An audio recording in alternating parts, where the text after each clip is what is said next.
Shalom and good day all, this is Tehillim29 back again for the next couple of DC reviews, and in these DC reviews I'll be covering Kneel Before Zod, issue 7, and Shazam, issue 13.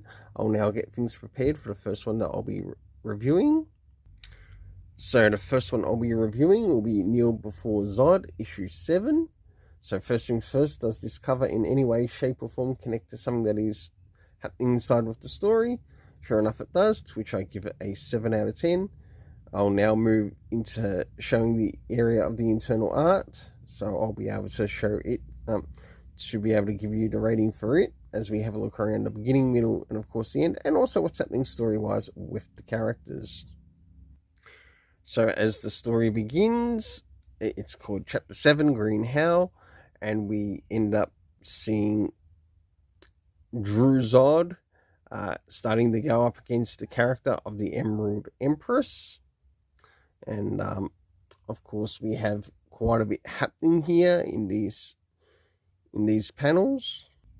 So as the story continues, we seem to have the character of the Emerald Empress using the people of the particular ship that she owns,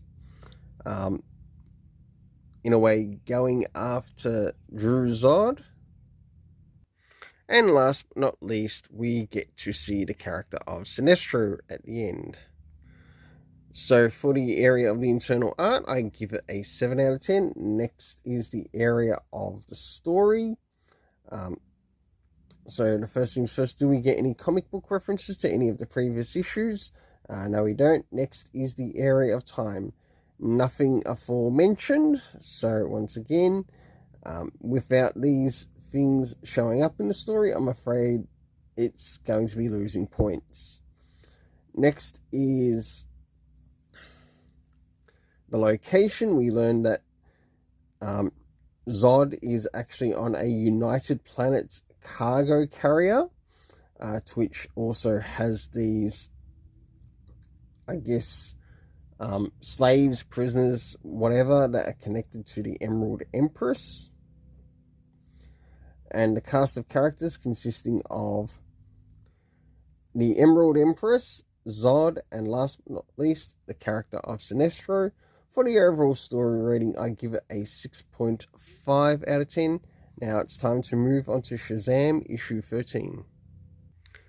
So as we begin to move into Shazam, issue 13, does this cover in any way, shape or form connect to something that is happening inside with the story? In some essence it does, but my overall rating for it is a 6.5 out of 10, as I think the cover could have been done better in relation to the story and what we actually got in regards to the story.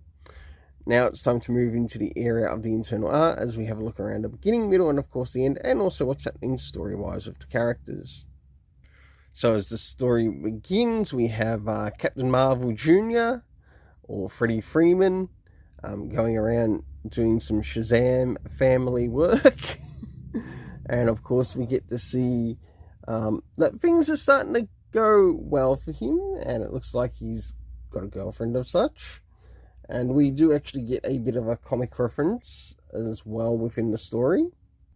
As we draw towards the middle of the story, we catch up with Mary Marvel, who's actually taking on the role of knocking out some of the villains that are making an appearance in the story. I must admit, the villain ideas look like they're... the villain that we see here almost looks like something that's that might be connected to the characters of the Sins, or the 7 Sins, that we see in the Marvel universe. Not Marvel, DC universe. And last but not least, we have the appearance of this new particular villain that uses a special type of spray paint to, of course, upset the Shazam family members. For the internal art, I give it a 7 out of 10. Now it's time to move in relation to the area of the story. First things first, we do get a comic book reference to the new champion of Shazam, which is actually centered around the Mary Marvel story. Next is the area of time and location, to which we get none of these areas brought up at all, and I'm afraid that if you don't bring up these areas, you're going to be losing points.